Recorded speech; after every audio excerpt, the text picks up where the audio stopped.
Agriculture and Agri-Food. Today's meeting is taking place in a hybrid format pursuant to the standing orders. Members are attending in person in the room and remotely using the Zoom application. As usual, I'd like to ask all in-person participants to consult the guidelines written on the cards on the table. These measures are in place to help prevent audio and feedback incidents and to protect the health and safety of all participants, including our interpreters. You will also notice a QR code on the card, which links to a short awareness video. Pursuant to Standing Order 1082 and the motion adopted by the committee on Tuesday, February 10, 2026, the committee is resuming its study of science in Canadian agriculture and the closure of research centres. I would now like to welcome our witnesses joining us here today. In person, we have Laurie Otway. Thank you for being here from Western Corp Innovations. We also have online the Agri-Food Innovation Council, Serge Bai, I believe. They're online? Yeah, okay. And Sophie Martel, who's a general manager for the Centre d'Expertise et de Transfert et Agriculture Biologique et de Proximité. Thank you so much. We'll start with Ms. Otway. You have 5 minutes, and then we'll go to the other witnesses, and then we'll open it up for questions. Welcome to the Agriculture Committee. Thank you very much, Mr. Chair. Good morning, and thank you for the opportunity to contribute to this committee. Today, I will speak from my experience as both a seed grower and a research scientist, which gives me a broad perspective on the importance of research and our research network in Canada. As a seed grower, agricultural research supports and shapes our businesses through the development of better crop varieties, resilient production systems, and long-term farm profitability. Research also provides evidence-based responses to emerging threats, including new diseases, pests, and climate extremes, ensuring we have proven tools and strategies when needed. As a research scientist with Western Crop Innovations in Lacombe, Alberta, I work on developing new cereal crop varieties adapted to Western Canadian conditions. Our team collaborates with Agriculture and Agri-Food Canada, producer groups, and private industry partners to enhance yield stability, forage quality, grain quality, and disease resistance in crops that support both the livestock and grain sectors. This research ensures Canadian farmers have access to varieties that meet evolving market demands, climate challenges, and sustainability goals, while maintaining the high quality that defines Canadian agriculture. I proudly serve as a board member of the Canadian Seed Growers Association and as a member of the Canadian Food Inspection Agency's Advisory Committee on Plant Breeders' Rights, further connecting my work as a scientist and a producer. Our community, producer networks, and research collaborators are all deeply concerned by the announcement of the closure of Agriculture and Agri-Food Canada research stations across Canada. For our community, this is not an abstract policy change. It is a deeply personal and profoundly consequential. The Lacombe Research and Development Centre has been a cornerstone of agriculture innovation and community identity for 119 years. It is approximately the 4th largest employer in the city of Lacombe and is considered the highest impact employer because of the professional nature of the jobs it provides. Roles that have anchored families, supported local services, and contributed to community stability for generations. The announced closure represents the loss of over 100 jobs and will create an economic shock that Lacombe is not equipped to deal with. The Lacombe Centre has long been recognized as a hub of innovation for the beef, forage, and cereal industries. It has played a central role in variety development, feed efficiency research, and the integration of crop and livestock systems, work that is uniquely situated to our agriculture industry in Alberta. With long-standing relationships with post-secondary institutions and research partners, including Lakeland College, Olds College, and the University of Alberta, it is a central element of a broader research network. Moreover, the Lacombe Centre provides critical infrastructure used by external partners, including Western Crop Innovations and Lakeland College, and my own research has supported many of the projects there. The Centre is not a legacy facility, but an active and relevant research institution with multiple long-term projects in progress. Agriculture and Agri-Food Canada stations in Lacombe, Scott, and Indian Head produce important agronomic and pathology information for crop variety registration trials in Western Canada. Because of their unique environments, these locations will be extremely difficult, if not impossible, to replace. It will also lead to the dissolution of research teams that have taken decades to build. For the seed sector, this disrupts the continuity between plant breeding, pre-commercial testing, variety registration trials, seed multiplication, and ultimate grower adoption. More broadly, the closure of research facilities weakens our national research network. Historically, Canada's strength in agriculture development has come from regionally distributed centres that understand local environments. These sites do not operate in isolation, they function as an integrated network. When centres are removed, we lose not just the scientists, but also the research, connectivity, and trust that sustain innovation across agriculture value chains. Breeding a new crop variety can take 8 to 12 years, and long-term planning and investment are required. Agriculture and Agri-Food Canada research centres have provided a stable and critical backbone for this research, and closures will be disruptive and have far-reaching implications for Canadian farmers and the resilience of our agriculture industry. We respectfully ask that the federal government carefully evaluate the full impact these closures will have on Canada's agricultural system. We continue to urge the federal government to reconsider this decision. If the decision cannot be reversed, we ask that a clear, extended transition plan be developed with our communities and the agriculture industry. That plan must safeguard long-term data, genetic resources, and scientific expertise, ensuring that facilities, programs, and collaborations are intentionally transitioned. Thank you very much for the opportunity to provide my perspective, and I'm pleased to answer any questions. Thank you. Thank you very much. We appreciate it. We'll next go to Mr. Bai for 5 minutes. Thank you very much, Mr. Chair, and good morning. Thank you for allowing me to present virtually. I am the CEO of the Agri-Food Innovation Council, an organization that has advocated for agricultural research for more than 100 years, including research conducted by the federal government. In fact, the importance of public research was highlighted at our first conference in 1920, and it remains essential today. We are here because the government has announced the closure of several Agriculture and Agri-Food Canada research centres and satellite farms. I recognize those decisions were not taken lightly. Our thoughts are with the affected employees and their colleagues. I also want to acknowledge that the senior officials responsible for making those decisions were placed in a challenging position, and we understand the weight of that responsibility. While the government was transparent in the signaling that cuts were coming, we remain concerned about the lack of consultations. Departments were given only a few months to identify research were not meaningfully engaged. I will focus on two specific areas, what should have been done and what must be done now. First, more consultation with industry should have occurred, both to identify where cuts could have been made and to assess the impact of proposed reductions. Stakeholders could have shared critical knowledge on how those decisions would affect the sector and suggested alternatives. The closure of those centers means the loss of long-term research infrastructure, sensitive, decades-long data sets essential for climate modeling, soil health, crop variability, and livestock and regenerative agricultural research.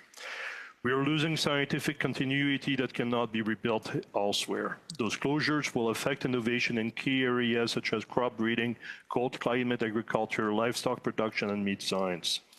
The impact on current research projects was clearly underestimated. We risk losing irreplaceable expertise. While AFC may hire new scientists, decades of accumulated knowledge cannot be replaced by new graduates or early career researchers.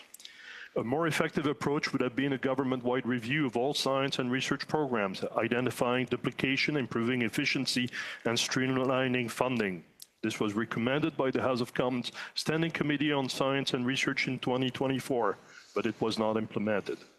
Because of this, we still have roughly 30 departments and agencies funding agriculture and food innovation, each funding program with its own overhead. While consolidating everything into one department is unrealistic, combining or aligning some programs is both possible and overdue. In 2016, the Advisory Council on Economic Growth identified agriculture and food as a pillar of Canada's economic future and recommended an interdepartmental task force chaired by the Minister of Agriculture. That recommendation was not pursued by the government. Our organization also proposed a national strategy for agriculture and food research and innovation. Although former ministers expressed support, the department responded that it already had a strategy, later acknowledging that it only applied to AFC's internal responsibilities, not the broader federal landscape. Looking ahead, the federal government must operate differently, reduce silos, improve interdepartmental collaboration, and eliminate duplication while increasing efficiency. Canada needs a national strategy that provides clear direction, measurable outcomes, and coordinated implementation. Most peer countries already have one. It is time for Canada to do the same. Finally, we must support the communities affected by the research center closures. This includes funding community-led initiatives to continue research and retain expertise. We cannot afford to lose the capacity we spent decades and decades building. What you're doing in this study is critical for the sector, and we hope that in your recommendations you will not only address the current situation, but also provide guidance for the future. We also hope that you will revisit this issue on an annual basis in order to evaluate the situation and see if things have improved. If Canada is to strengthen its position as a world leader in agriculture and food production, if we are to view agriculture and food as a national security issue, we must be serious about it and take strong actions. I thank you for your time and look forward to answering any question you may have. Thank you. Thank you very much. Next, we'll go to Sophie Martel for 5 minutes. Bonjour. Hello, Mr. Chair, honourable members of Parliament and members of the committee. Thank you for having me with you today. Canadian agriculture isn't just going through a rough patch. It's facing unprecedented structural changes, climate crises, pesticide resistance, and demand for greening from global markets. Our producers are on the front lines of these changes. In Quebec, climate change is upon us. In 2023, the Ottawa region experienced its 7th worst flood in 60 years, and Abitibi-Témiscamingue experienced a historic drought that forced ranchers to sell off their livestock due to a lack of hay. In the prairies between 2021 and 24, Saskatchewan saw its wheat production drop by 48% and canola by 35%. Meanwhile, in Alberta, cycles of hail and drought cost hundreds of millions in emergency compensation. In the Maritimes, pesticides no longer do the job. The Colorado potato beetle has developed resistance to over 50 chemical ingredients. In Ontario, even high-tech greenhouses are threatened by new pests such as the marbled stink bug, putting billions in investments at risk. Pillars of our food security and trade balance are crumbling. In this context, science isn't a luxury, it's an insurance policy. As Mark Carney has said, a country that cannot feed itself, supply itself with energy, or defend itself has very few options. In this context, the announced closure of the 3 Agriculture and Agri-Food Canada research centres sends a contradictory message. Physical structures must evolve and change, and this decision is irrevocable. However, the mission of public fundamental research must be protected. The example of Sainte Foy striking researchers such as Ms. Tiverge, Mr. Chantigny, or Mr. Stefani are working on issues that the private sector alone will never fund, such as these projects. For economic sovereignty, the integration of perennial plants into agriculture to reduce nitrogen leaching by 50% and reduce our dependence on fertilizers that cost us $2.6 billion to import in 2024. For climate resilience, work on mycorrhizae that create a natural shield effect to allow crops to better absorb water and face droughts. For northern adaptation, Sainte Foy is a centre of excellence for the survival of forage plants in the face of freeze-thaw cycles. In Quebec, more than 50% of cultivated areas are forage, which is the basis of our animal and dairy production. Without this public science, how will Quebec be able to achieve the goal of its Sustainable Agriculture Plan, funded in part by the Canadian Partnership for Sustainable Agriculture, which aims to cover 75% of annual crop area in winter? Why is public research irreplaceable? Because sustainable agriculture requires systemic research on soil health, alternative pest management, and adapted variety trials. The private sector neglects these areas because they often aim to reduce the use of commercial inputs or produce non-patentable results.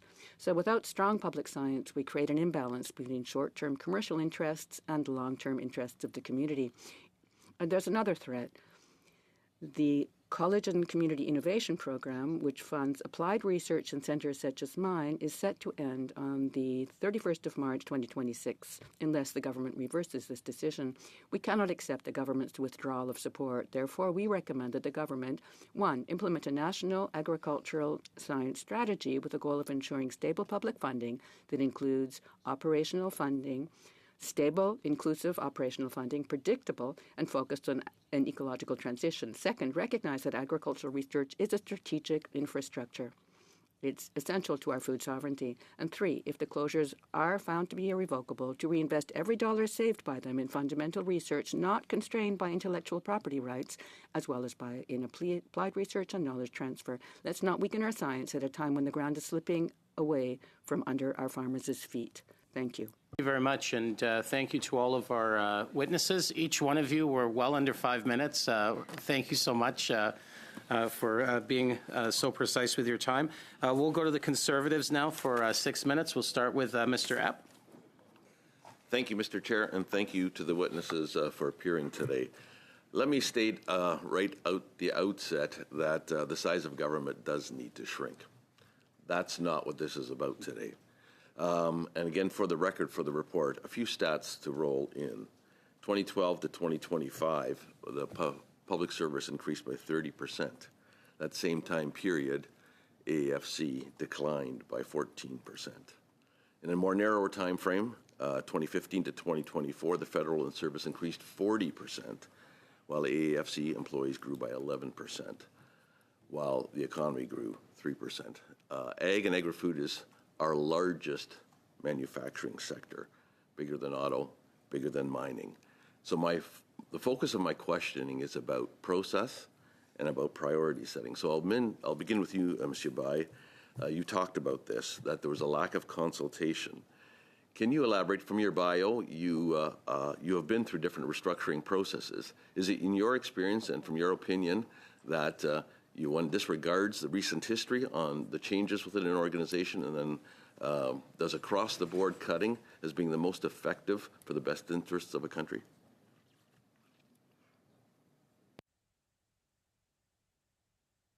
Sorry, moving from mute to unmute. I would say that across-the-board cutting is not a good idea, sir. I think it actually is very counterproductive. I think there should have been a little bit more thought put in the process. I understand things were rushed, but the lack of consultation is resulting in what we're seeing today, and that's really too bad. So I would say we've approached this in a way that's not very conducive to keeping our economy growing and keeping our country strong in the way we are saying we want it to be. Thank you. My understanding is that there is a return on investment in research, both obviously private sector, but also public sector. In your opening comments, you alluded to the fact that there were other areas that should have been addressed. Can you comment further, please? Absolutely. And first, let me say, based on an economist from Agriculture and Agri-Food Canada, the return on investment in agricultural research is the best from any other sector. So we should be investing more on that. And in terms of where we should have cut more, it was in my opening statement. I think we have too many programs, too much overhead on a number of things. And I would agree with you. Cuts are necessary in the federal government, but I think we looked in the wrong direction. It is easy for Ottawa to, on occasion, look at regional centres that are a bit further than right beside it. So I think that's part of the concern, I think, that we're seeing today. Thank you. My understanding is that there can be up to $63 return for every dollar invested. I'm going to switch to Ms. Otway. I'm most familiar with minor use settings more in Ontario and in the hort sector. However, from the background and from these closures, there are impacts in Western Canada and with your work as well. I'm familiar with the sharp sands of Tillsonburg. I'm familiar with the muck soils of areas. Can you comment about the loss and what that does, particularly within our pest management registration process, when we lose the various different locations in Western Canada, more for some of the larger crops? Thank you very much for the question. So research is based on having lots of locations to make sure that what we're developing is suited for all of Canada. Lacombe is a unique site in that it has a deep black soil zone. It is also a hub for pathology research for the registration trials as well as across Canada. So that program is uniquely situated in Alberta because we have higher levels of disease than is different than Ontario or even Saskatchewan or Manitoba. So losing this network across Canada is going to restrict us on how the disease we can get on our new varieties is available. We have to make sure that the diseases that we're looking for are adequately shown in the disease nurseries across Canada, and you can't do them all in one location or one province. So that network is critical to what we do. This round of cuts seems to be AFC moving away more from applied research and sayingly focus more on fundamental research. I know the private sector in different parts of the country have moved more into applied research.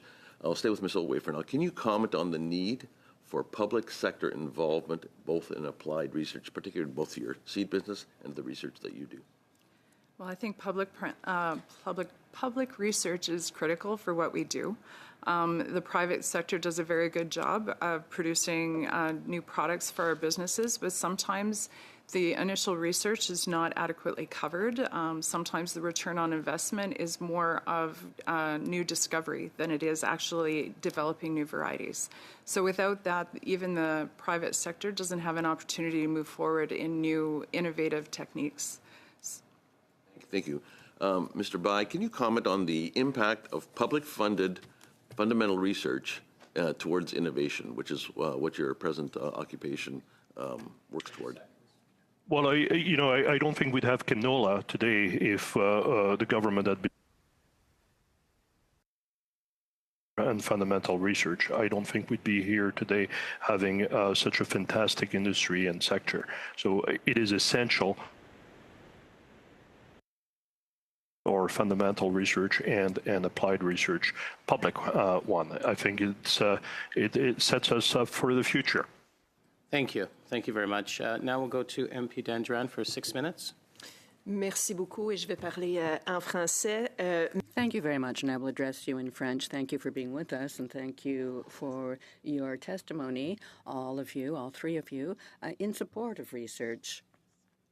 I certainly appreciate your position, which is one that seems to be focused on solutions. What should we do in the future? You're asking us to look forward and to support research. Mr. Bui, your organization seems to have considerable expertise, and that, as of a good century, you have mentioned the effects of the consultation that theoretically could have taken place. And you and the other speakers have mentioned the possibility of a better national strategy. So what's your view of the future of research cooperation across universities, public and private sectors? I think that we will be seeing more and more cooperation, innovative cooperation approaches, and this will be very essential to ensure we continue to move forward. When you're in the sector, of course, your first reaction is to say, please don't cut. No one likes cuts. But that said, certain decisions must be made, and we understand that. But the issue is the lack of consultation, lack of checking the effects, and a lack of foresight. What are the solutions into the future? Had the government announced, look, we're going to cut, but we're going to be supporting public-private partnerships that include academia to try to pick up on and protect some of this research activity, that would have been excellent. But that is something that went by the wayside. A lost opportunity. If you were to talk further of research and collaboration in research, how do you think that could be created across the different parties? Much has been made of duplicating research, of research that doesn't necessarily align with sectoral needs. So what might be created to better manage research? I think that Dominic Barton's in 2016 idea was really an excellent one. Supporting agro-food, with verification and coordination at the government level, but also involving industry. So a general coordinated approach would really be essential. It's doable. It's a matter of will. If the government continues to identify agriculture as a pillar of our economic development, then, we'd get there. Unfortunately, despite Mr. Barton's report, that's not where we're at. Have you examples of other countries in which that sort of cooperation, public, private, and institutional as well, is applied and applied well? Yes, indeed. Australia, it's a model at the federal level. Germany, the Netherlands. Excellent examples. We're not here to say that the government must do everything, but we're here to say that the government can structure and work with. I think they're good models of that. Canada is a unique country, of course, and we need to work up our own model and system, but taking good note of what's going well elsewhere. Very well. Let me move on to Ms. Martel. You have mentioned forage plants, perennial plants, and that being a strength in Quebec. So what will the effect of the Sainte Foy Research Centre closure on that?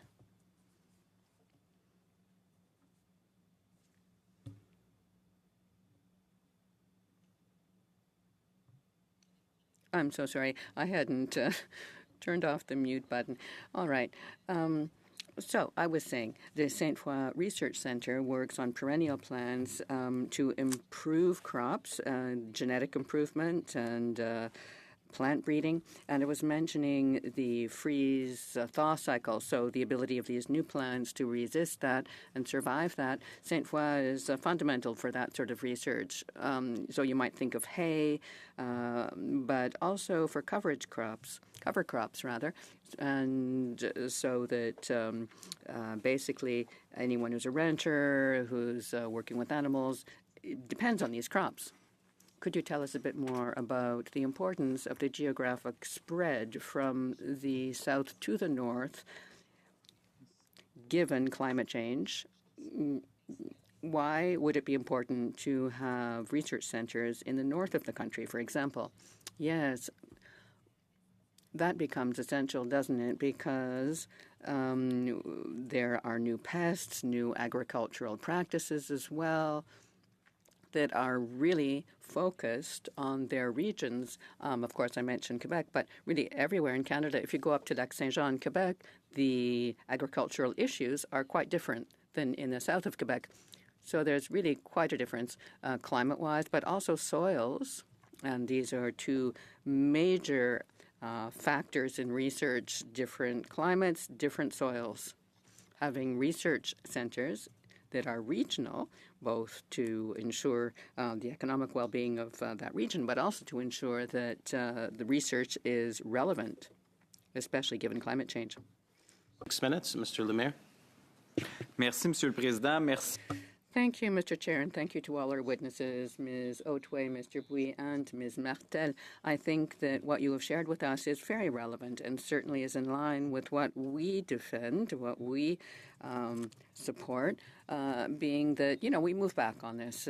We fund again. I was just discussing this matter with grain producers who have mentioned statistics such as those mentioned by the Conservatives, such as each agriculture invested in agriculture results in $32 in the economy eventually. So it's really an investment in our economy, and we shouldn't deprive ourselves of it. Ms. Martel, you might be aware of this, you may not. I was in charge of a Abitibi-Témiscamingue collective group that worked in agriculture, so I worked closely, of course, with your group at the time.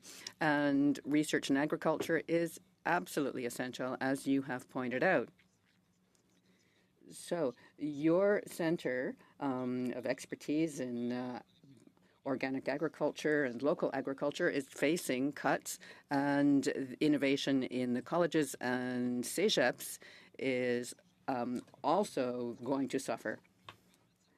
So renewal of this funding is not foreseen. And could you tell us in greater detail what effect that will have on your centre?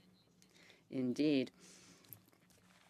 The college and community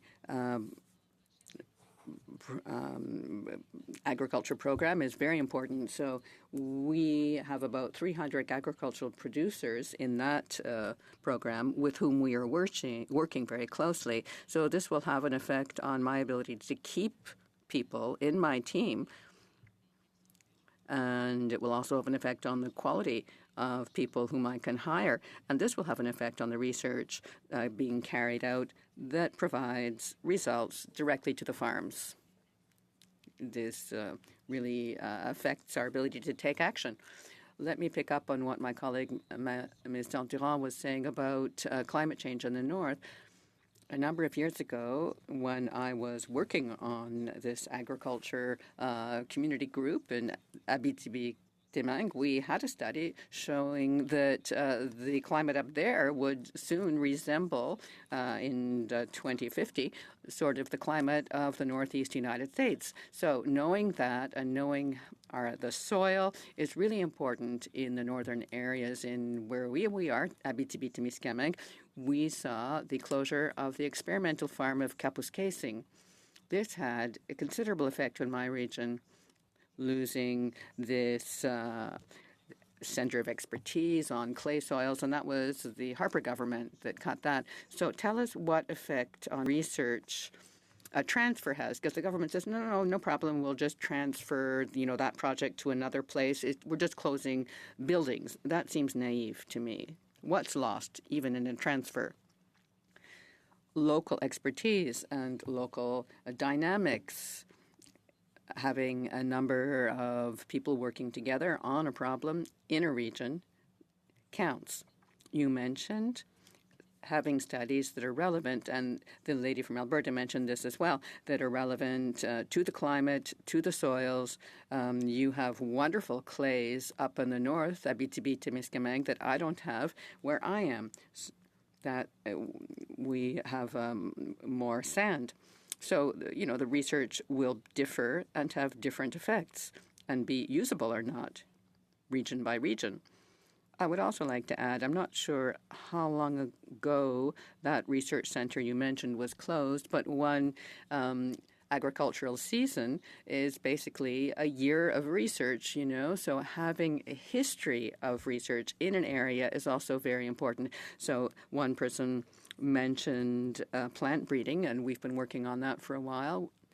And we've been also working on soil improvement, soil health for a long time. Very important to keep that knowledge. Intellectual property now. Research carried out in Quebec belonged to universities or to AAFC. What would the effect on research and innovation that can be developed have if we shift intellectual property rights? Well, research, of course, is always useful. There is some research that the private sector is not interested in, but nevertheless has an effect. I was mentioning soil health, biodiversity, rotating cultures, for example, no-till methods. This is not something that the private sector will be interested in because you can't necessarily make money on intellectual property rights or on a product. So, it's important that this sort of research that's important to society it not be abandoned. Yes, organic farming is very important. How could the government better support research in that area? Well, I think this must be the same thing in any research center, having funding. It goes without saying, but stable, recurrent funding. In organic agriculture, but not only in that area, but because, it's also systemic. It all fits together like a big puzzle. You need an overall view and you need a long-term view. Thank you very much. So it's the foreseeability of funding that's under. Conservatives for 5 minutes. Mr. Gord. Merci, Monsieur le Président. Ma question va être pour Madame Martel. Thank you very much, Mr. Chair. My question is for Ms. Martel. You underscored the closure of the Sainte-Foy Centre. and the government decisions in that regard. So this is really fundamental expertise in forage plants, hay, as you mentioned. I myself was an agricultural producer, and we grew hay. And when I was young, we cut hay once, and now in La Beauce, there are 4 hay cuts a year. A growing season, so a number of climate changes have contributed to that, but the actual plants are better. The actual plants now, type of hay, allows us to put in more hay per hectare and produce a better yield.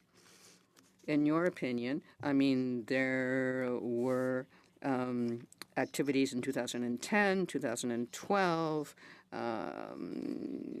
and plants thanks to the research centers, but what will we have in the future if the research stops? And what will people have in 2030, 2035 if we're no longer carrying out this plant breeding research? A very interesting question that really underscores how important research can be. Yes, plant breeding, improving seed stock is really important, and it takes a long time. You don't see a result tomorrow or next year, but in 10 or 20 years. Considerable effects on yield, on productivity.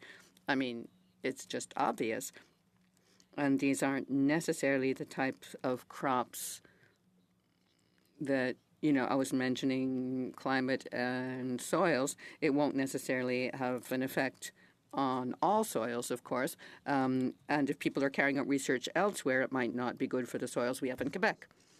So I'm very sorry about this decision because the long-term expertise should not be lost. It will have a terrible effect, and there's a good deal of pressure that would be created by the loss of expertise on these plant breeding, for example, that I've been mentioning, especially plants that are relevant to us in Quebec. Right now in Quebec, hay costs a great deal, about $100 and some a ton more than other grains. $10 for a small bale of hay right now. Just a small bale. And many Quebecers have had to sell their horses because they can't afford their hay. And, people get very attached to their horses. It's really very sad. What can we do about this? We could, of course, ask the government to change its decision, but do you see any other way forward? This week I was discussing all this with farmers who want to include hay in their rotations, in their crop rotations. You've mentioned the markets. There might be a way to create better subsectors that really focus on hay, many of ways to make better use of hay, to get hay grown. It's excellent as a rotation crop. We need to structure basically that sector, that subsector, in a new way. We need to support it. Point of order, Mr. Chair. We can see that there is a technical effect on 2 witnesses. First time I've seen this technical issue. It doesn't seem to be something wrong with the microphone, but it's just the stop-start of the broadcast. Is it the connection here, or is there something affecting the sound quality? Something that we can identify.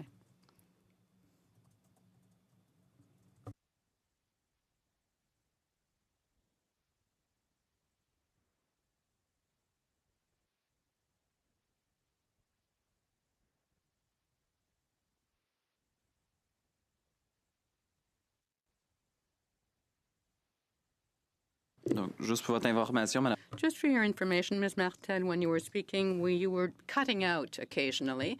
So you would be talking, we could see you were saying something, and it seems to have cut out nevertheless. It doesn't seem to be a microphone issue, and it happened with Mr. Bouy as well. I'm not sure if this is a problem at our end. It doesn't seem to be an issue from our side. If you do have an electronic device near your computer, maybe move it away like a secondary phone. That can cause interference. We'll continue going. If it does happen again, we'll pause if it does happen again. So I'll back up the time a bit, but please proceed. I think yep. Juste reprendre la réponse, Monsieur le Président.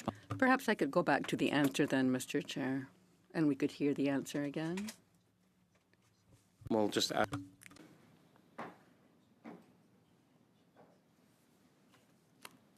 C'est moi qu'il faut qu'il refasse la réponse que je viens de faire, c'est bien ça? So you'd like me to repeat my answer? Is that correct? OK. Very well. So we were talking about how to structure, how to support perennial plant research and use. Hay, Mr. Gould's question about hay. So I was discussing this matter with producers this week. Happened again, so we'll just we'll take a quick break while we try to figure this out. Yeah.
We did reboot the system, so we're going to try again. We'll go back to the Conservatives. They have 1 minute remaining. Mr. Gord. Merci, Monsieur le Président. Je vais revenir avec Madame. Thank you, Mr. Chair. I'm going to go back to Ms. Martel. Given that I have only a few seconds, the planning season, when could it be affected negatively if there is no funding from the government? You mean 2026? Yes, of course. The 2026 season would be affected given that we've got research underway for crops and seeds. If I didn't have a clear signal that I had ongoing funding, that would affect our current research, yes. Witnesses for being here and taking the time to come and discuss further some of these cuts. To Ms. Otway, I'd like to give you an opportunity to expand about some of the eminent effects that you'll see in Alberta, or in, I don't know how to explain this. Yeah, if you could explain some of the eminent effects of these cuts that you will see. Okay. Well, I can tell you a little bit about how our research group is being impacted and how our area is. So the Lacombe Research Station, the federal station, works very closely with our plant breeding company, Western Crop Innovations. We actually share some facilities between the two groups. So our pathology lab is based over at the Ag Canada station. So we are concerned about the immediate closure of that station. You need special facilities in order to get inoculum to do disease nurseries, and that is one of our concerns. We've been told that it will be staying open into the fall, but there's no definitive answer of when that will be. And even if it is stayed open into August, we're still concerned about how does that data get out. We have several projects, joint projects between the two facilities. At this point, we are concerned with the relocation of scientists and how those programs are going to be moved, and whether or not those research trials will be put into the ground in the spring. We only have about 6 weeks to make those decisions, and right now we are putting together those trials. So we need to know what facilities are going to be available to plant, what experts are going to be there, and of course the technical staff. Even if the technical staff are not given their severance right away, we still need that expertise on the ground in order to plant those trials, get that data, and continue on with those projects. So we're really concerned on how do we shift away from what we've always known. We need to make some backup plans, and not everything can just be transferred locally. Disease resistance is something that we do across the entire country. Our work at Western Crop Innovations involves planting breeding trials throughout Canada, especially Western Canada. So we typically plant trials at the University, or the Ag Canada in Lethbridge, Ag Canada in Lacombe. We plant trials at Scott and Indian Head and Brandon. And they also plant trials at our station. That's a way of getting across Canada, seeing what the effects of our plant breeding is. Are they performing in all areas, and making sure that we have a great product coming back to our producers. So with missing those locations, or even specific scientific staff at those stations, will impact the information that we get back to our breeding program. We are not in isolation. We do have a large scope throughout Canada, and we're just concerned about all of those implications. As a producer, there are some definite concerns with closing facilities like Indian Head. Indian Head is responsible for putting out breeder seed, and breeder seed is that first seed that's given out from a breeding program, and it goes to producers to multiply and then go into farmers' field. There's been estimates that 20% of all the breeder seed from wheat varieties comes out of the Indian Head facility. And so they have to make decisions on whether or not we can continue forward. If they have to move that entire program, we're looking at purity issues, staffing issues, technical issues, seed cleaning issues. We have to make sure that those are transferable as well. We could be looking at delaying having a new variety out by 2 to 3 years by just impacting that one station. So very concerned about how this is impacting everything we do, and I have concerns as a scientist as well as a producer for sure. Thank you very much. I'm still stuck on Mr. Gould's comment that he gets 4 cuts of hay a season, because in my riding, we all struggled to get one due to some very significant drought, and currently we're purchasing hay, which is, so I'm jealous of your cuts of hay. To Madame Martel, you spoke a little bit more about forage, and the private sector and the lack of investment. Do you believe there is a way to incentivize the private sector to invest further in sustainable agricultural research? 20-second answer. Excusez-moi, pouvez-vous répéter la... I'm sorry, do you mind repeating the question? There was a bit of a lag in translation and I had trouble following it. Certainly. Do you believe there is a way to incentivize the private sector to invest further in sustainable agricultural research?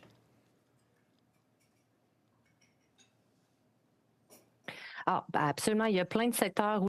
Yes, indeed. There are a number of areas in which private sectors can invest in sustainable long-term agriculture. A number of technologies can be used. Drones, for example, can be used.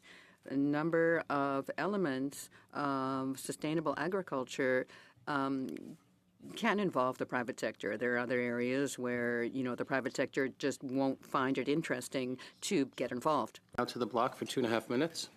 Merci, Monsieur le Président. Madame Martel. Thank you, Mr. Chair. Ms. Martel, among the new programs, we do feel that the government is showing a will to focus its investments. So what are the impacts of that approach on applied research in your area?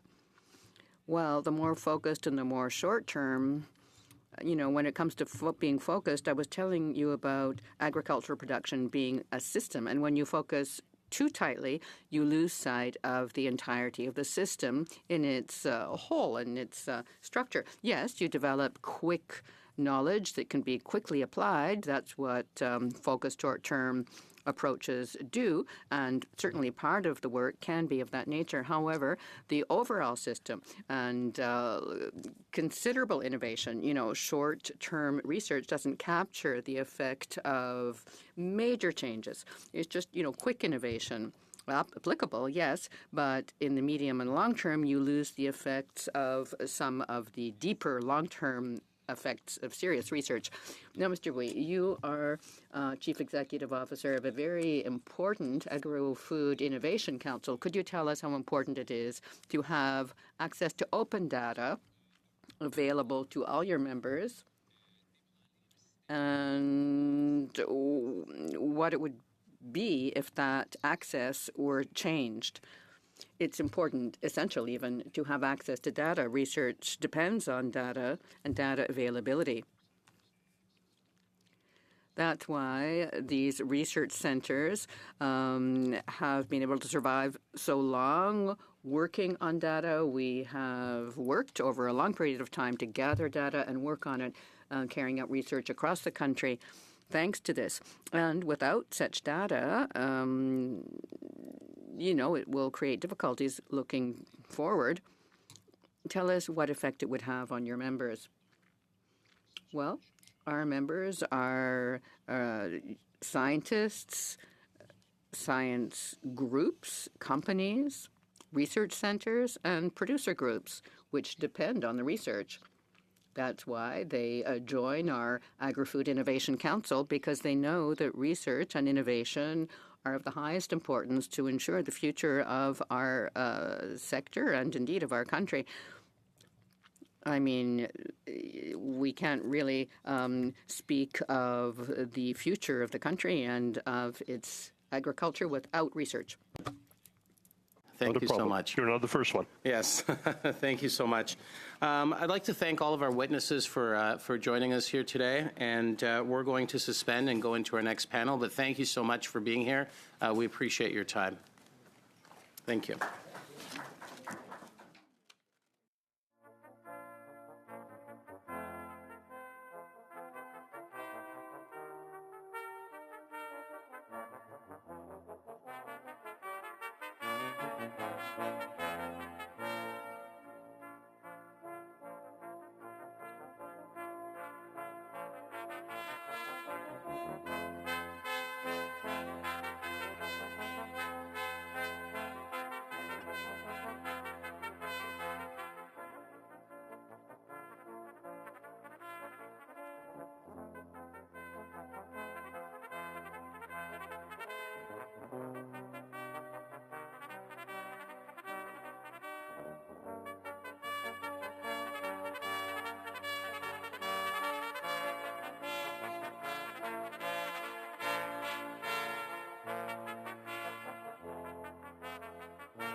I'd like to make a few comments for the benefit of our witnesses. Welcome. Please wait until you're recognized by name before speaking or asked a question directly by a member. For those participating by video conference, click on the microphone icon to activate your mic, and please mute yourself when you're not speaking. For those on Zoom, at the bottom of the screen, you can select the appropriate channel for interpretation. A reminder that all comments should be addressed through the chair. Pursuant to Standing Order 1082 and the motion adopted by the committee on Tuesday, February 10, 2026, the committee is resuming its study on science in Canadian agriculture and the closure of research centres. We do have 3 witnesses with us here and online. There is one witness that cannot connect. It is Ricky Yetta. No? Oh, it's Heather Bruce, Dean, Faculty of Agriculture and Campus Principal at Dalhousie. If we do have the ability to connect with Ms. Bruce, we will, but at this point, there's not a connection. I'd like to welcome MP Calkins. He needs no introduction. Welcome, sir. And special guest Elizabeth Smith McCrossan from the Legislature in Nova Scotia. Thank you for joining us here today. We appreciate you traveling so far to be with us. And of course, from the Dean's Council, Agriculture, Food and Veterinary Medicine, Mr. Ricky Yada, Dean, Life and Environmental Sciences from the University of Alberta. We'll start with you, our special guest, Elizabeth Smith McCrossan. We'll give you 5 minutes, please. Thank you very much. Thank you for the opportunity to appear today. As you mentioned, my name is Elizabeth Smith McCrossan. I'm the MLA representing Cumberland North in Nova Scotia, home of the Napan Research Farm. I'm here to bring the voices of Cumberland and industry groups from across the Maritime region who are raising the alarm about what this closure means for Atlantic Canada agriculture research. I've been following this decision closely and how it will affect not only Cumberland, but all of Atlantic Canadians. In February, on February the 12th, meeting of this committee, the Minister and the Department plans to keep the current amount of research that work can be consolidated and continued elsewhere. Respectfully, Mr. Chair, the core issue is not quantity, it's quality, relevance, and location. Nova Scotia produces less than 10% of the beef that we consume. Losing Atlantic applied research capacity makes that gap harder to close, not easier.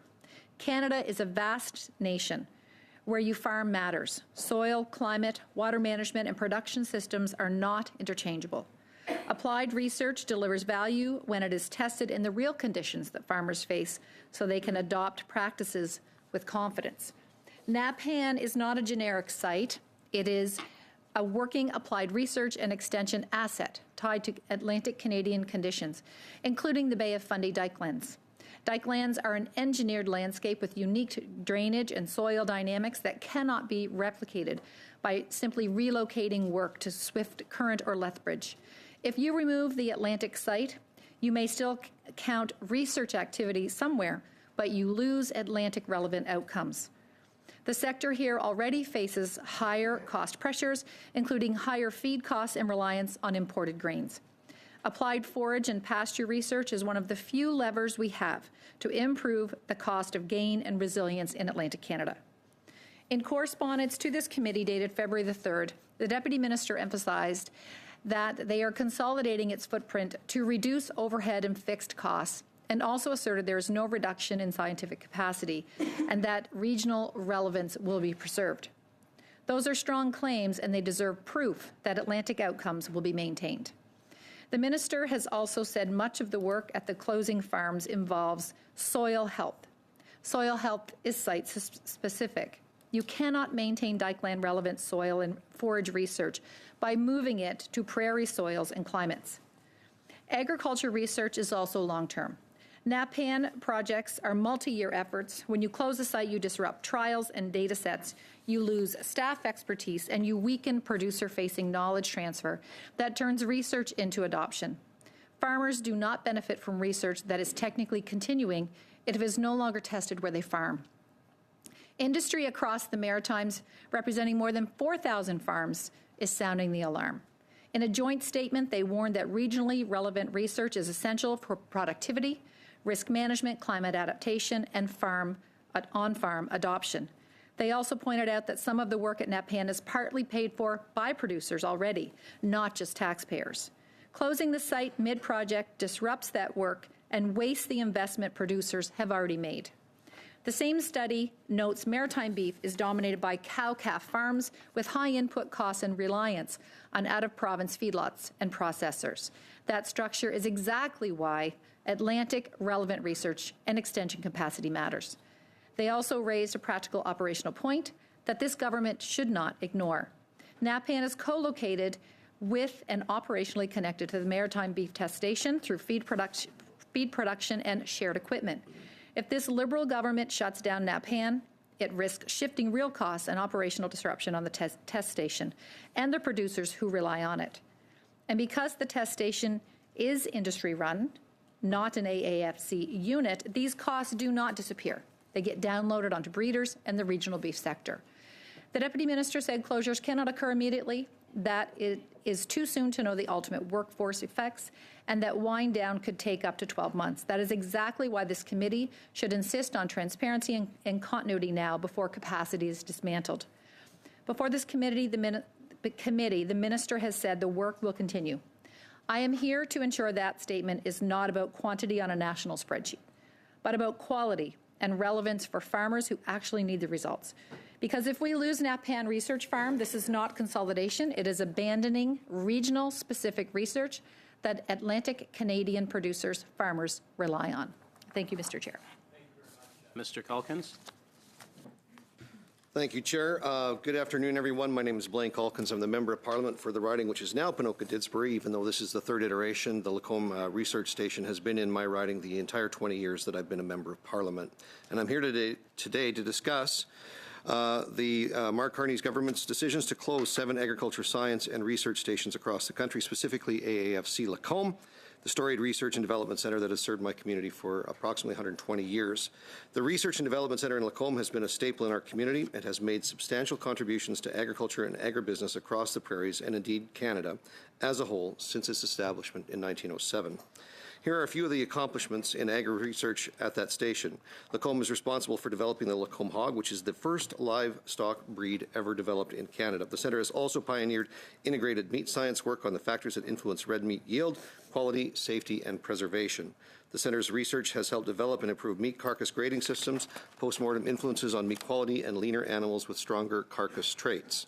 The centre has made huge advancements in plant breeding for prairie and parkland conditions, which breeds vegetation with improved disease resistance and short season adaptation. The centre's improved forage resource quality, pasture yield, and beef production efficiency has contributed greatly to Alberta's beef farmers throughout the years. Many barley disease nurseries, which are required and crucial for selection of new varieties protected from various pathogens, are centred out of Lacombe. Not only that, AAFC Lacombe doesn't just support agriculture in its relation to the federal government. The centre also works very closely with and supports Western Crop Innovations. You heard from Laurie Otway earlier, the provincial station, which is directly across the road. The centre also works closely with Lakeland College for other commodity groups. For example, the winter triticale and fall rye breeding programs at Lethbridge have an ergot nursery in Lacombe to screen for new varieties with improved resistance and flag those that are particularly susceptible. This speaks to disease management. In the mid-1990s, the oat breeding program at Lacombe was discontinued and combined with the oat breeding program at Brandon because they are distinctly different environments specific to crosses and selection are done at Lacombe to meet the needs of Western prairie and parkland producers. With the shutdown of the Lacombe Research Development Centre, this activity will also be discontinued to the detriment of producers, particularly in Alberta. This speaks to reduction in sector competitiveness, agricultural productivity, regional relevance, and climate resilience. AAFC Lacombe isn't only a national necessity for agriculture, science, and research, but it's also a local treasure and a pillar in our community that employs over 120 people. There are currently 19 projects on the go that are due for completion between 2026 and 2030. That's despite AAFC moving several scientists to Lethbridge. I'm told that the ministry had made an assurance that most, if not all, of these projects would be completed, although I'm not sure how that's possible because the centre is to be shuttered later on this year. We need to understand the context of the time in which these cuts are taking place. Right now, 2.2 million Canadians visit the food bank on a monthly basis. Canada leads the G7 in food inflation, sitting at 7.3%. In the last calendar year, the Consumer Price Index has risen 2.3%. We have an increasingly unreliable partner south of the border and an unpredictable international political landscape. The Government of Canada has a duty to take care of Canadians, and shutting down several agricultural centres across the country in a time where many Canadians can't afford to eat isn't just tone-deaf and irresponsible, it's wrong-headed. A month ago in Davos, the Prime Minister said a country that cannot feed itself, fuel itself, or defend itself has few options. The decision to close these agriculture research centres does not help the country feed itself at all. The government says this decision is about saving money, but this is the same government that spent $19 billion on consultants last year, funds ideological and foreign projects like $8 million for gender-just low-carbon rice in Vietnam, and $22 million for beans for women empowerment in Congo. Each of those projects would fund these research stations for several years. It's currently operating a $742 million gun grab program that everybody, virtually every police station in every province and territory has said is not going to do anything. And that program alone would fund AAFC and Lacombe for well over 40 years. We also know that investments in research yield 32-to-1 return on that investment for every dollar that's spent. You can't fund these projects and then turn around and say that there's no more funding available for domestic agricultural research. It just doesn't make sense. To quote Ron DePau, a senior science advisor at CCAN, these closures will significantly reduce Canada's capacity to develop adapted, resilient crop varieties and agronomic innovations, capabilities that have historically delivered some of the highest returns on public investment in Canadian agriculture. Cost savings can be found, but doing so by dismantling research that helps put food on the table is just a dumb idea. Thank you. Much. Next, we'll go to Mr. Yada for 5 minutes. Thank you, Mr. Chair. My name is Ricky Yada. I previously served as the president of the Dean's Council of Agriculture, Food, and Veterinary Medicine. I'm hoping to be joined by my colleague, Heather Bruce, who serves as the vice president. The Dean's Council is composed of deans of 13 faculties in 11 universities across Canada. Our faculties have been teaching and researching agriculture and agri-food for over 125 years, and we have worked together as a pan-Canadian non-profit association since 1991. The Dean's Council engages in dialogue with industry and government to find solutions to national and global issues in sustainable agriculture, food, health, and the environment. We felt it is critical to speak today to inform your examination of the importance of science, technology, and innovation in the agriculture and agri-food sector. As you know, the agriculture and agri-food sector is an economic powerhouse. In 2024, it generated nearly $150 billion, or approximately 7% of Canada's total GDP. This industry supports 2.3 million jobs, meaning that 1 in every 9 Canadians goes to work every day because of our food system. We are not just feeding ourselves, we are a global leader, exporting over $100.3 billion in products to more than 200 countries. The agriculture and agri-food sector's success is built on the innovation chain, whose links include our hardworking farmers and ranchers, our industry partners, and government and post-secondary institutions. In addition to providing critical research funding, Agriculture and Agri-Food Canada has historically provided the specialized infrastructure and long-term scientific expertise needed to solve complex challenges. This network of federal facilities has been critical to examining nationwide and cross-commodity issues, including example longitudinal studies on soil health, the literal foundation of agriculture.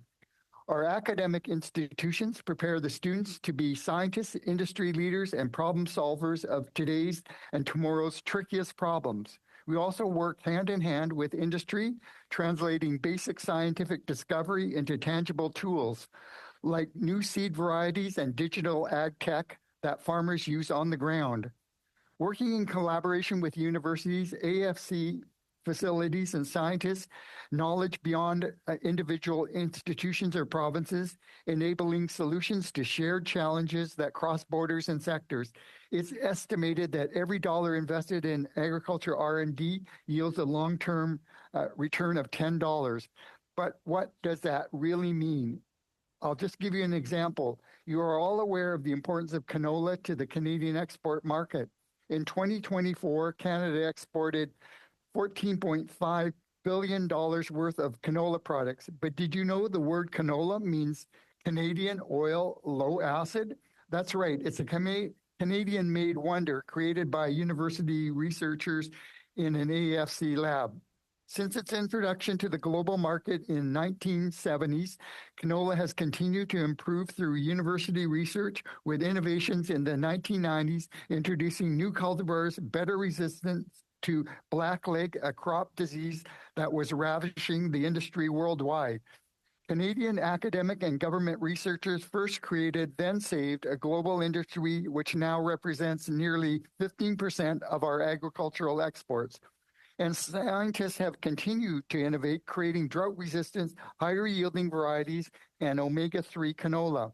Our humble crop is now used around the world as a premium cooking oil, high-quality animal feed, and increasing in emissions-reducing biofuels. That's a concrete example of the invisible lab coats at work in your kitchen, your barn, your car. We'd also like to talk about Spartan apples, Yukon Gold potatoes, Alberta beef, Ontario and BC wineries, and a host of other agricultural products that we're all familiar with that Canada is famous for. Agricultural science is more than wheat and meat. It's innovation, value-added production, not only just the raw commodity, but fortified foods, new product consumer demands, and other innovations that lead to safer, more secure food chains. It's climate change, it's nutrition and health research, it's biodiversity, animal welfare, water management, textiles, and building materials. And while it's still pitchforks and plows, it is now also AI and drones. This is why we felt it was important to come to speak to you today, because we must continue to invest in the science and scientists that Canada as a agricultural leader. Universities understand all too well. I'm going to have to stop you there. You've exceeded the 5 minutes, but thank you so much. We do appreciate that. And I see that Heather Bruce has joined us. So what we'll do is we'll open up for questions. And has Heather Bruce been tested? No, right? No. She has the proper headset, but she hasn't been tested. Okay, you haven't been tested. We'll give you a chance, and if there's a question directed to you, and if there's an issue, we'll stop, but we'll just assume that you're good for now. Okay, perfect. So I'll turn it over to the Conservatives for 6 minutes. Over to not the Vice Chair, John Barlow, the Vice Chair over here. Yeah, I got Mr. Barlow. I got demoted today. Thank you very much, Chair. Thank you for our witnesses for being here. Mr. Calkins, I know in conversations with yourself, you've had extensive meetings with the agriculture stakeholders in your riding, but also the staff, or perhaps the staff and scientists at the Lacombe facility. Can you tell me what the feedback that you're getting from the actual, some of the 100-plus employees at the Lacombe facility, and what their reaction and the impact this is going to have on them? Well, that's actually an interesting question, Mr. Barlow.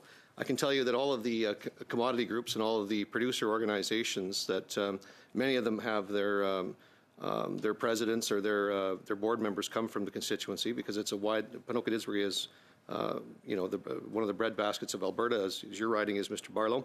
I've had a 20-year relationship with the staff and members of that research station in Lacombe, and as of recently, they're not returning or taking my calls. And I'm assuming it has something to do with the email that was sent out by, it looks like, Agriculture and Agri-Food Canada leadership, probably at the direction, I'm guessing, of the minister. I'm happy to give you this document, Mr. Barlow, where they've basically told staff they're not to talk to anybody during this closure. So they've been muzzled.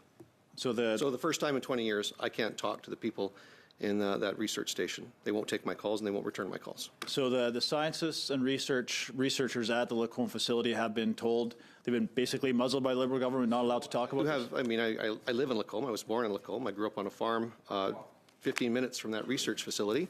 I know many of the people that work at that research center. They're my friends, they're my neighbors, and they're not returning my call on the professional level. I do have this a screenshot. It looks like a screenshot from an email that was distributed to the staff at AAFC Lacombe telling them not to talk to anybody. Yeah, I would appreciate if that could be tabled with the committee as a submission as part of this report. That's extremely disappointing that the government would be muzzling your constituents, but certainly the people who are going to be impacted most by this decision. And I'm sure that's going to be, if that's the situation in Lacombe, I'm guessing that's a similar situation at all the other research stations within Canada that the government is shuttering.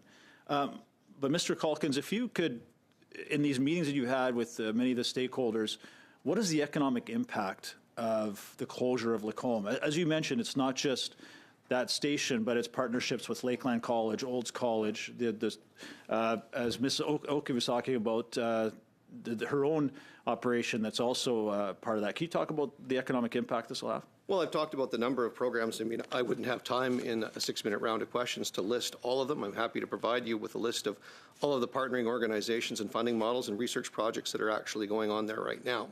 But I will give you an example where there's the checkoff fees. Mr. Barlow, everybody at this committee ought to be aware that producers pay a checkoff fee, and that money goes to pay for various projects and programs in those various commodity organizations. One of them is research. If you're paying for wheat research in a black soil area like central Alberta, and the only black soil research center in Canada is being closed down, what confidence would you have now as a wheat producer in that area that the money that you're now contributing to research is actually going to be of any benefit when you have no trials to prove that any new varieties or any new commodities that are coming onto the market will actually be successful in the area of the country that you're actually growing in? And I'll just, for the edification of everybody here in the committee, land values in my constituency for agricultural land are north of $1.5 million per quarter section, some of the highest and most expensive land used in agriculture in Canada, because you can grow varieties and crops where you get yields in excess of 100 bushels per acre because that land is so valuable. Furthermore, shutting down Lacombe, if you're running trials as a researcher, you're running trials at a variety of different places. One, because it's a redundancy, because at any point in time you could get hail on your trials, or you could have issues where you have loss of these trials. But if you're going to centralize everything in just to a handful of research facilities, if something does go wrong, you're going to lose entire years of research because you don't have that redundancy. So I can tell you that I can't find anybody from any producer organization, anybody involved in agriculture at all, who is praising this decision. Yeah. Thanks for that, Mr. Calkins, and I appreciate you talking about the research that's lost. And I wanted to ask Mr. Yata and Ricky, great to see you, by the way, and Ms. Bruce, Heather, good to see you as well. Thanks for being here. But we had Ms. Otway from the Western Crop Innovation talking about the loss of research capabilities. And Mr. Yata, you talked about canola as an example that took more than 20 years to develop in Canada, a partnership, if I recall, between the University of Manitoba and AAFC. More than 50% of the wheat varieties that Canadian farmers use was developed by AAFC.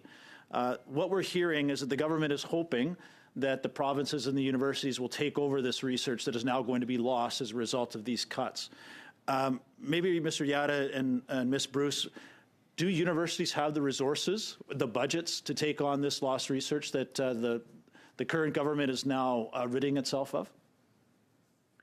Heather, did you want to take that first and then I'll chime in? Yeah, that'd be great. Thanks. 30 Can you hear me okay? Yeah, we have about 30 seconds for the answer. Sure. Yeah, in a word, no, we are currently facing our own fiscal realities and challenges and are rapidly right-sizing and restructuring based upon those, as well as facing some challenges with research infrastructure. Thank you. We'll go next to the Liberals for 6 minutes. Mr. McDonald. Thank you, Mr. Chair, and thank you to the witnesses. I think we're all aware that research in these critically public funded science is real important to ag producers. And whether we're talking about crop resilience or soil health, livestock disease resistance, food safety, or the value-added innovation, these things are all extremely important to the agricultural sector. And I think from the discussions we've had at previous meetings and at this meeting, we all recognize that research must continue regardless of the physical location of the research. I think the Deputy Minister last week pointed out that 17 locations are still open across the country for research, at least one in every province. The transition decisions that are going to take place in the next 12 months or longer are being done in consultation with the ag sector, and that the industry partnerships that we're going to form, whether it's private producer organizations, provinces, or academia, are going to be the driving force of research and sustainability into the future. And I say all that because as a producer of over 40 years, I see, perceived problems in the way research was conducted.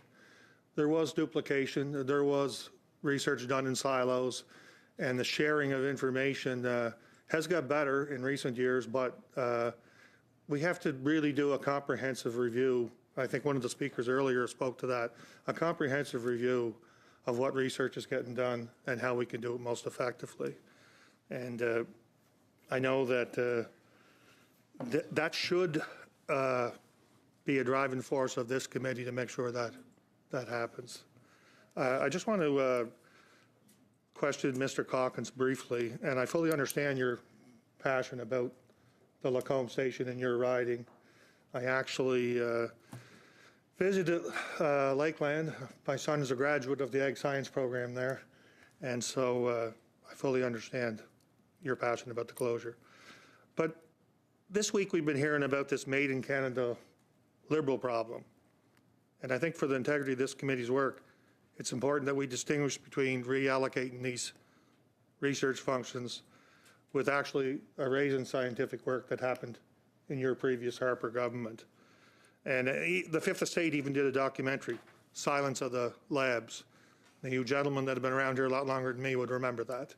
So I'm just pointing that out.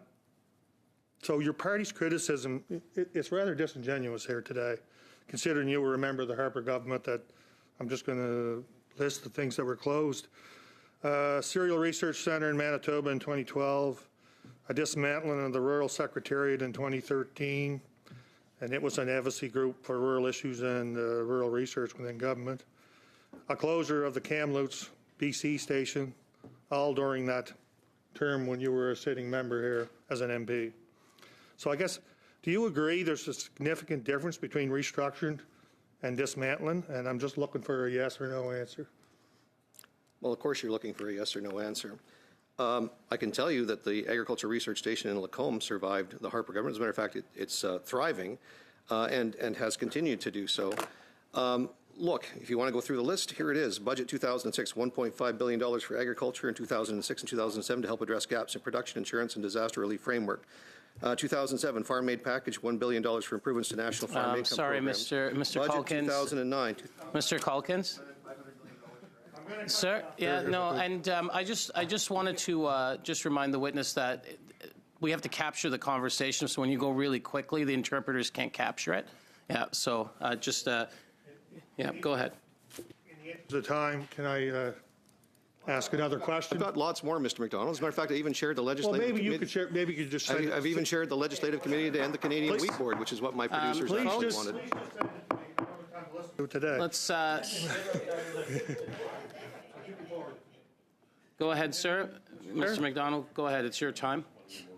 So what we're discussing here today is a restructuring of the framework for research.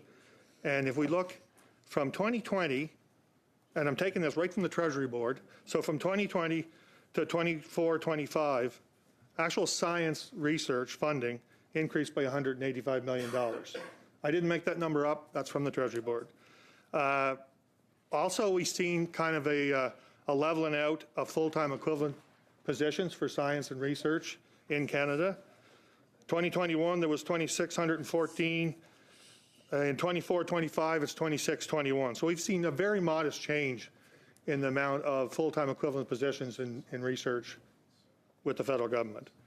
And the planned reduction it's estimating 2,608 positions. So it's a very small, pardon? 30 seconds. Very small percentage. Well, I'm not finished there yet, Mr. Holcomb. I hope that this allows you to understand that the difference between restructuring and reinvestment. So the federal government is reinvesting in research, and we have to all work together collaboratively. 10 seconds. AISC staffing dropped 14% between 2012 and 25. Federal public service overall has grown 30% during the same period. When the department grew 30%, implements a 15% cut, it remains 10%, 5% larger than it was in 2012. When AAFC, which already cut 14%, implements an additional 15% cut. Sir, if you... Okay, we're going to go next to the block for 6 minutes. Mr. Lemire? Yeah, go ahead, Merci, sir. Monsieur le Président. Thank you, Mr. Chair. Mr. Calkins, first, thank you for being with us. Thank you for being here. It's quite exceptional to have a member of Parliament being in a position to defend their riding with as much passion as you are now. Quite inspiring. Could you tell us about the effects of this closure on your riding? I've looked at the map while you were speaking, and I see it looks a lot like what we're living with where I am, so I'd like to hear you on the impacts where you are. Let me just go through quickly some of the research that's happening right now. Prairie Crop Disease Monitoring Network. This is an entire network across the prairies. Is happening right now, headed out of Lacombe, $126,000 project. Phenotyping barley breeding lines for germplasm and disease resistance is happening right now. That's supposed to go to 2020. That's going well beyond the timeline for closure right now, $200,000. Barley pathogen variation and surveillance, implications for managing disease via host resistance and fungicides, in-crop management strategies to reduce the impact of fusarium, head blight, and barley. These are all things that are important to producers. Sow milk microbiome and the development of piglet gut microbiome and resistance to those. One of the very few, as a matter of fact, I haven't even talked about the fact that Olymel has a hog slaughter facility in Red Deer, which is 20 minutes down the road. So when you take a look at what happens in Lacombe, Lacombe is an agricultural hub, not just for Canada, but certainly in central Alberta. Agriculture Financial Services Corporation is headquartered there.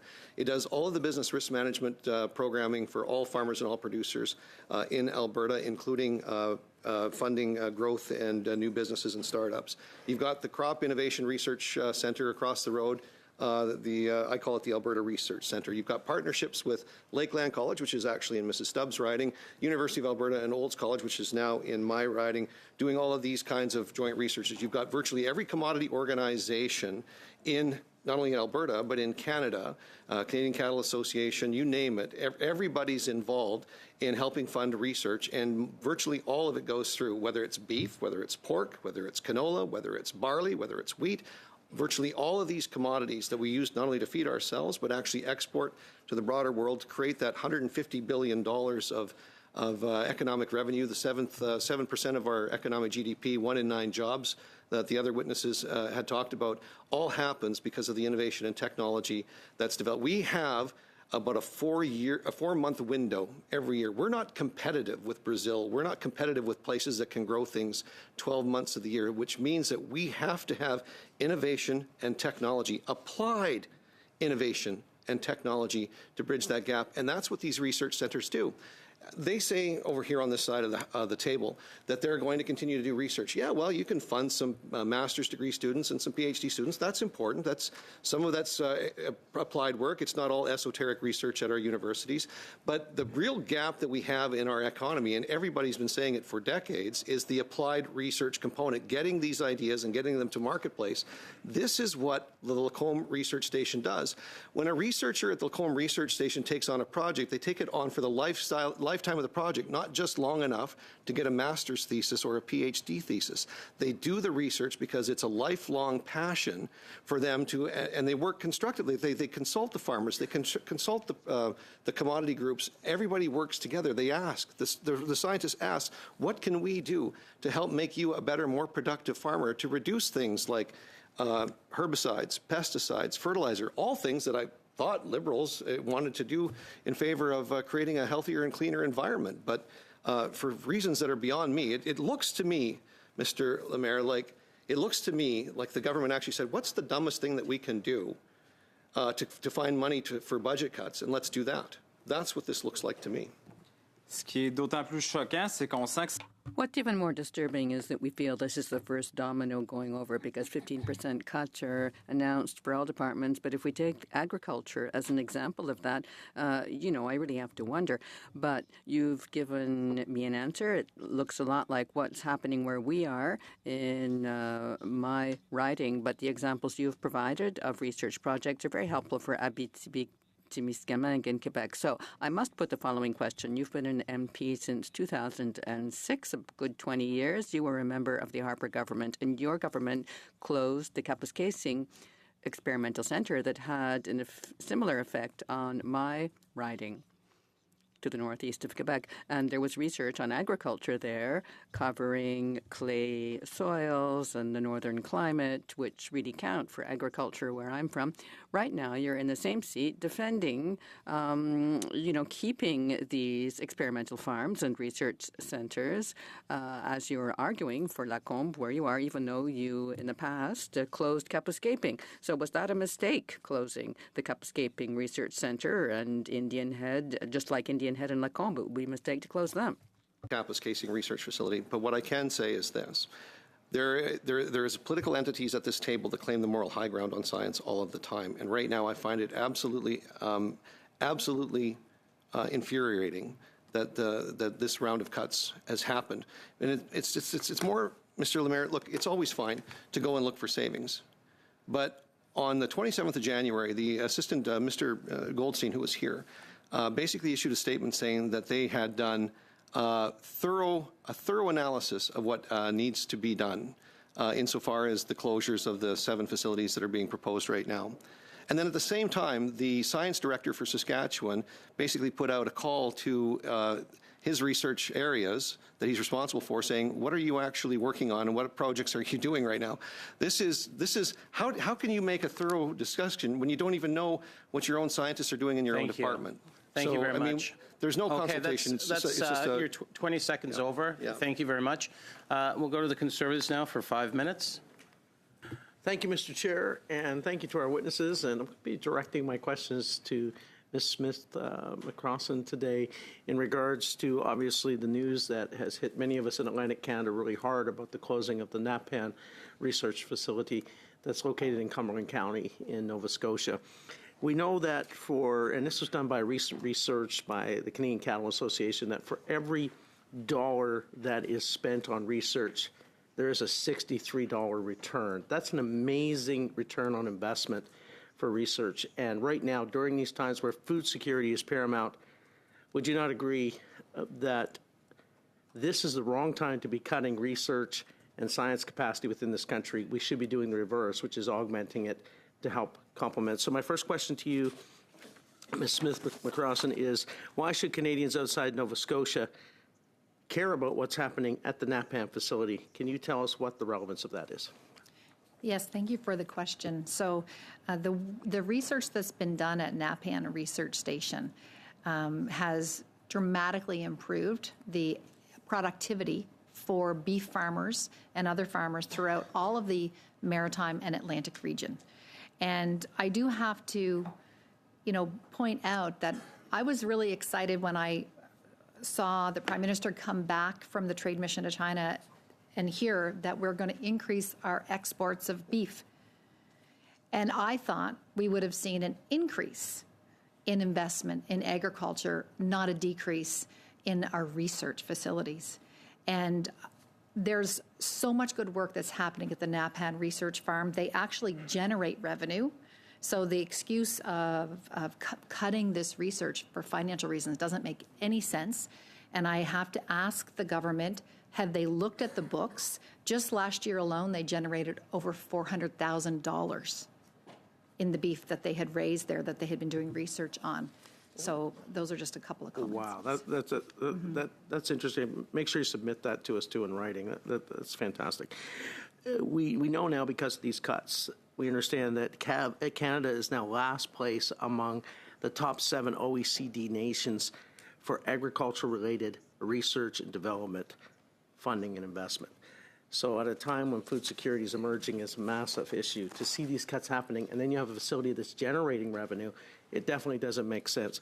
Can you explain to us a bit what, when the Deputy Minister wrote to the committee and said is considering consolidating the footprint to reduce overhead and fixed cost, what is your reaction to that when he says like, somehow this is going to save money or help save money by doing this? What's your reaction?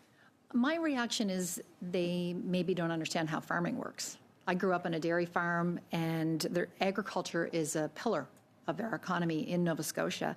If you're going to research beef cattle, you need a barn and you need infrastructure. Napan Research Farm currently sits on 600 acres of pasture land and also 60 acres of Acadian forest. And you need to have infrastructure to do your research on.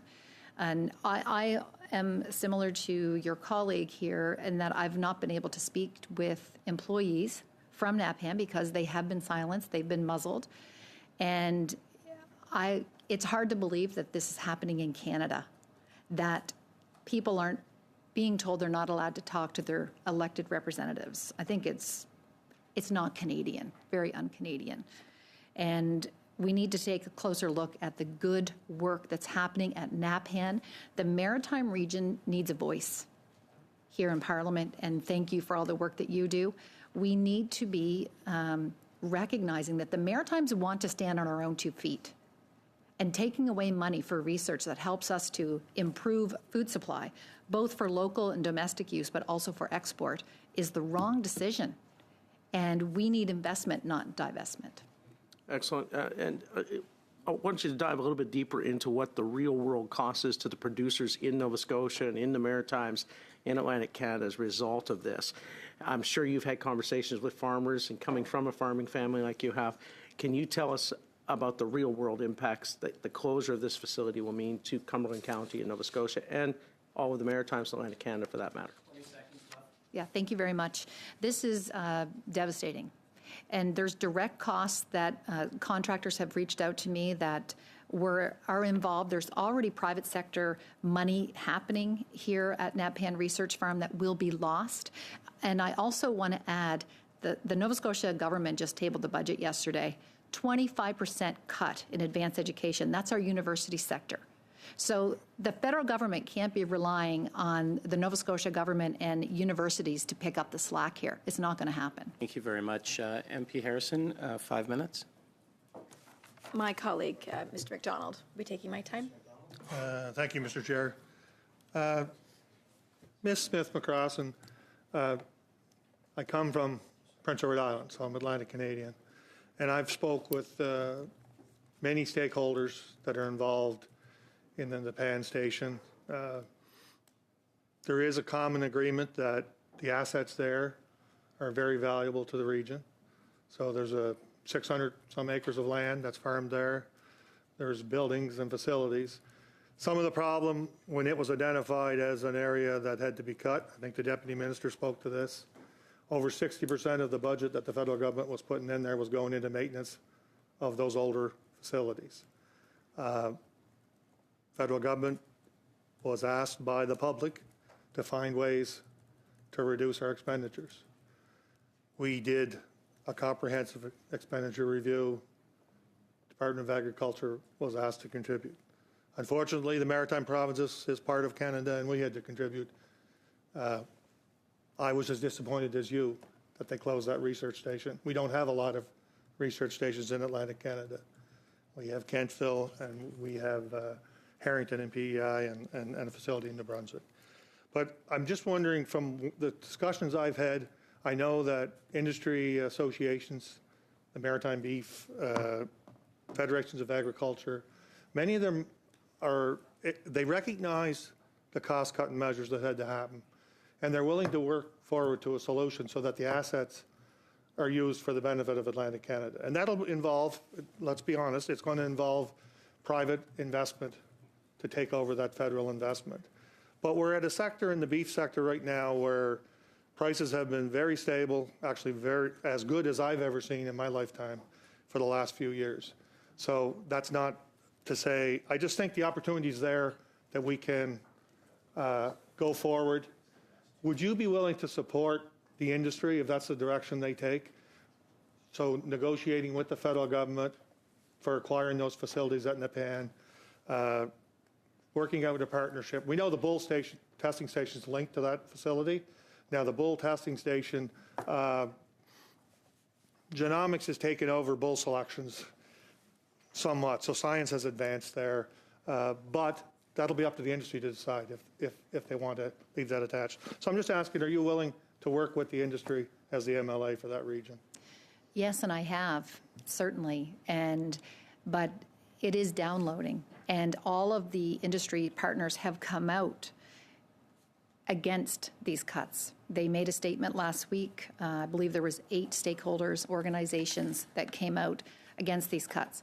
And being from PEI, you know our soil is different in the Maritimes, and you can't just simply move the research that's happening in Nepean to Saskatchewan. It won't be relevant to the farmers of our area, whether it's Prince Edward Island or Cumberland County. Excuse me, but yes, I think the soil research that's getting done wasn't going to Saskatchewan. I understand it's going to Kentville, Nova Scotia, which is different soil structure than Nepean. Nepean's similar to PEI. It's heavy clay soil. Anyway, I'm going to cede the rest of my time to my colleague, Ms. Chantal. Merci beaucoup, Monsieur le Président. Thank you for... Thank you, Mr. Chair. This part of the study, and as Canada faces a serious challenge with trade disruption, we are looking to grow our economy. This part of the study will roll out into our next study on strategic partnership with federal and provincial territory on agriculture. So my question to Mr. Bruce, Madam Bruce and Mr. Yada, how important is science and innovation as Canada is laying out its ambition to grow this sector of our economy to build a strong food security, food autonomy, food sovereignty in Canada? And in particular, how the academia could partner with government, with industry, with producer in order to achieve our ambition. And that will be very important in our study. And if ever you run out of time, please submit your thought on that in writing, because we will be using that in advising our government to this very serious challenge. Thank you. 15 seconds. Ricky, did you want to take that? Yes, innovation is foundational to universities, but we've worked very closely with AAFC researchers, and I think we're all facing similar situations of constrained finances and resources. So one of the things that the Dean's Council is trying to do is work on a repository of information with regards to expertise and infrastructure. Stop you there. Sorry about that. Sorry, I have to stop you. We've run out of time. Next, I'll go to the block for 2.5 minutes. Merci, Monsieur le Président. Je voudrais quand même nommer que... Thank you, Mr. Chair. I would like to name something. The Kapuskasing experience is fascinating, seeing what occurred in the past to see what is occurring now more clearly. Picking up on Mr. McDonald, Kapuskasing, the town tried to buy the centre, and then in 2021 it was sold to private interests, and so that expertise was just lost. I have a question for Ms. Smith-McCrossan. Thank you for being here. It's very helpful. I would like to quote you. You have mentioned in another statement that agriculture is essential to society.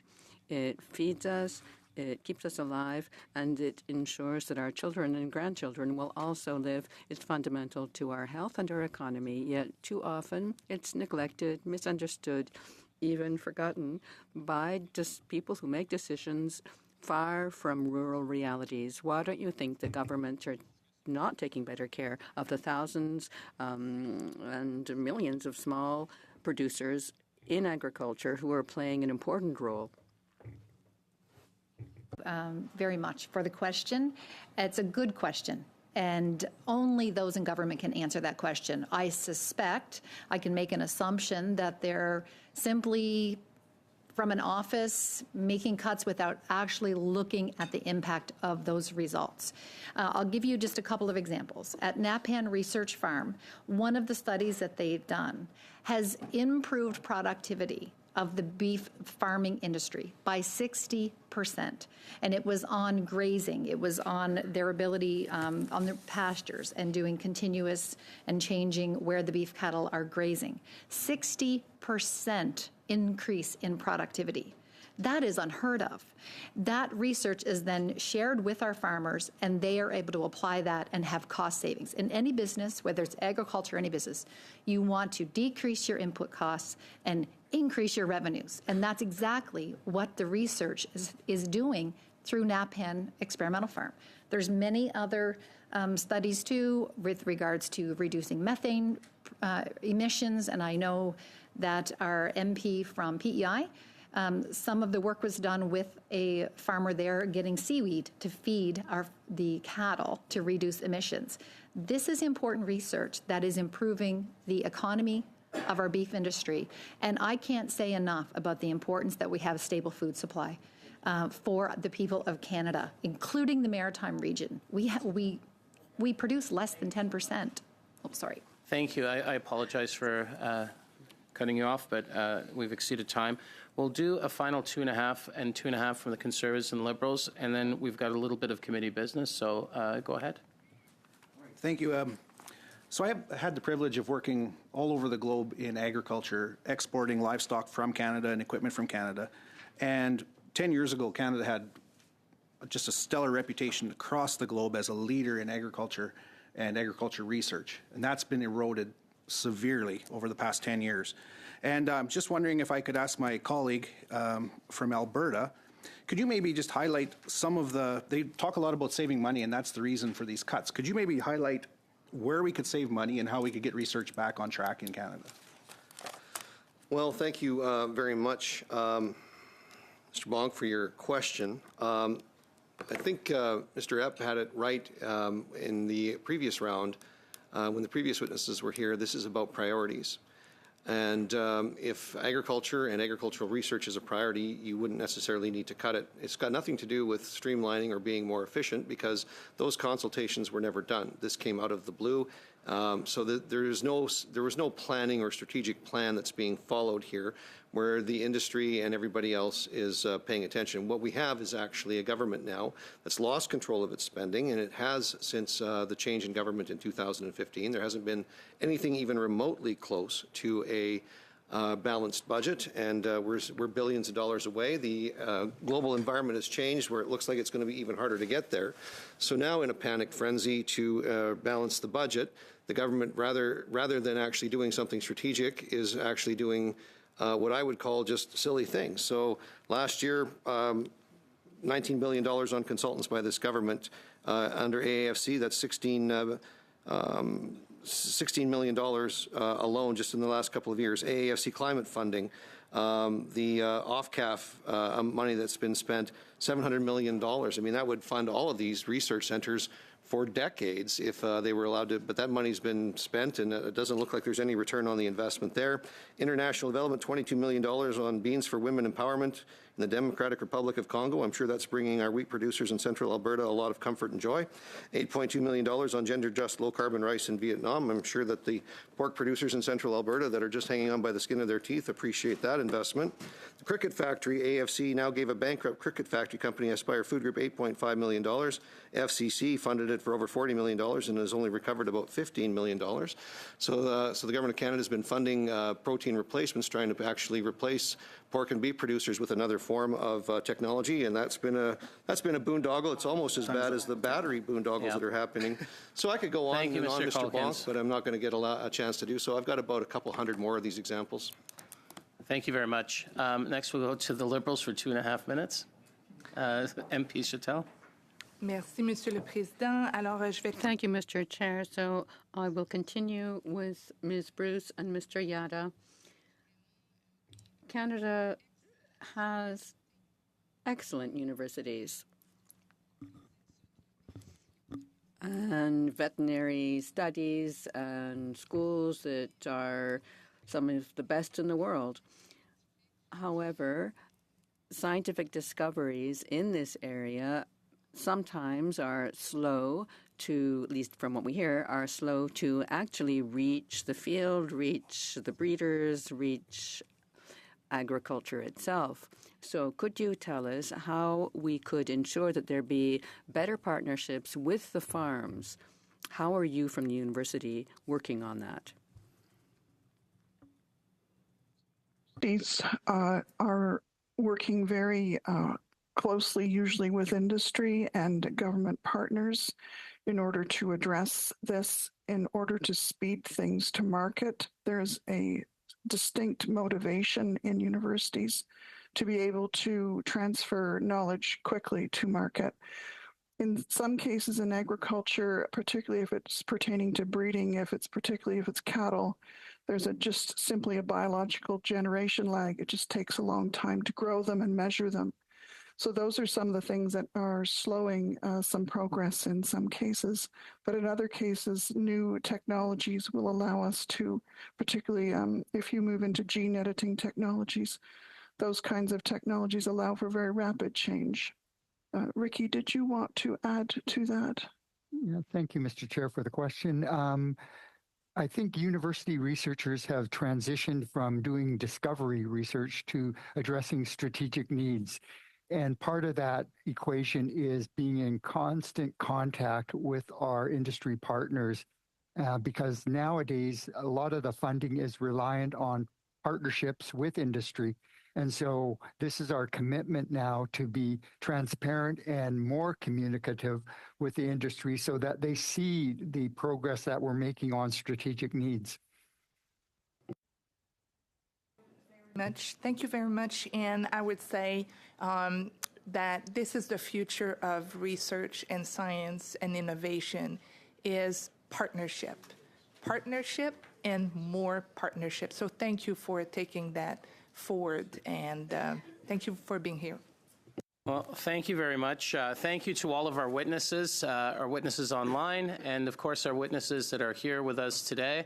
And thank you again for traveling all the way from Nova Scotia to join us. We always love to hear from our colleagues in other provinces. Thank you. We've got a few just small little items. Oh, okay. Well, let's go ahead. Go to yours. Okay, so we've got 3 budgets we need to approve. It's been circulated. It was a study on subject matter in Clause 223, the Science in Canadian Agriculture and Closure of Research Centres, and the subject matter of the supplementary estimates. Is it? Oh, B. Yeah. Is everyone in favor of all 3? Yeah. Any issues? Okay. That's good now. Okay, adopted. Excellent. Go ahead. I would like to invite the minister to appear on the estimate for an hour on March 24th and official for the second hour. That's what I would like the committee to agree. Oh, you're sorry. moving? I'm officially moving a motion. Okay. Any debate? All those in favor? Raise your hand. Opposed? Okay, that passes. I saw we got Mr. Bragdon even voted from way back there, so thank you. Any other items? Is it the will of the committee to adjourn? Yeah, meeting adjourned. Thank you so much. Merci à nos interprètes et leur présence.